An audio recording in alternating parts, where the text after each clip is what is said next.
법무법인 효성 소속 배지현 변호사의 법률 칼럼 이어집니다.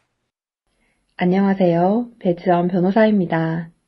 오늘은 헌법재판소의 유류분 제도에 대한 일부 위헌 및 헌법 불합치 결정을 살펴보겠습니다. 유류분이란 고인인 피상속인이 상속인 중 누군가에게 재산을 한 푼도 물려주고 싶지 않다고 하더라도 상속인에게 최소한의 몫은 보장해주는 제도입니다. 유류분 제도가 신설되기 이전까지 우리 민법은 호주를 승계하는 장남이 가장 많이 상속받도록 규정되어 있었고, 그 결과 부인과 딸은 배제된 채 아들에게만 상속하는 불합리한 관행이 지속되었습니다. 이에 1977년 상속에서 배제되던 여성 배우자와 여성 자녀를 보호하고자 하는 취지에서 유류분 제도가 신설되었습니다.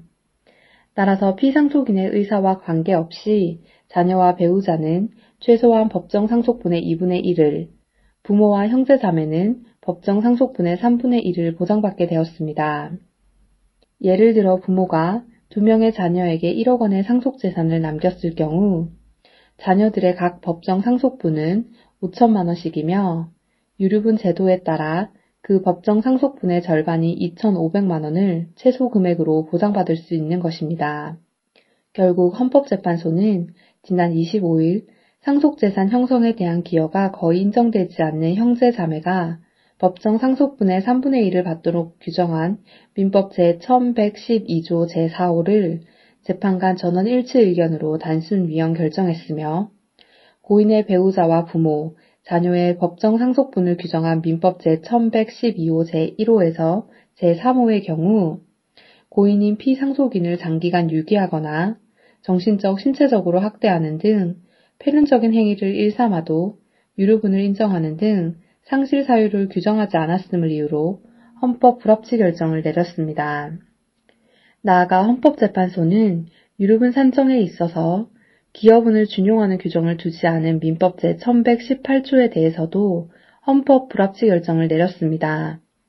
대개 상속재산은 특별한 부양 내지 기여에 대한 대가로 이루어진 생전 증여분을 제외하고 계산하는데, 민법 제1118조에는 이러한 내용이 포함되지 않아 유류분 계산 시에는 생전 증여분이 제외되지 않기 때문입니다.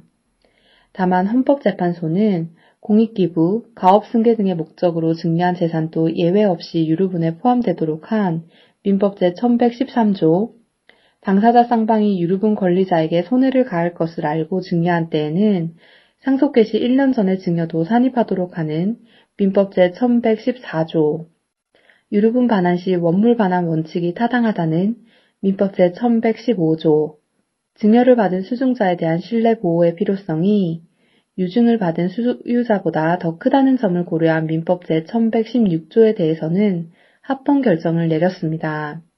우리 민법의 유류분 규정은 지난 2010년과 2013년에도 두 차례 헌법재판소의 심판대에 올랐지만, 당시 헌법재판소는 유족들의 생존권 보호를 위해 필요하다는 이유로 모두 합헌 결정했습니다. 그러나 마지막 합헌 결정 11년 만에 헌법재판소는 가족관계의 변화로 재산 형성 기여도가 달라졌고 폐륜적인 행위를 일삼은 상속인의 유류분까지 법으로 보장하는 것은 국민의 법상식에 반한다며 기존의 판단을 뒤집었습니다. 따라서 위헌으로 결정된 형제자매에 대한 유류분 규정은 즉시 효력을 상실하며 헌법 불합치 결정이 이루어진 유류분 규정의 경우 개선 입법이 이루어져야 합니다. 오늘은 유류분 규정이 헌법에 위반된다는 헌법재판소의 결정을 살펴보았습니다. 감사합니다.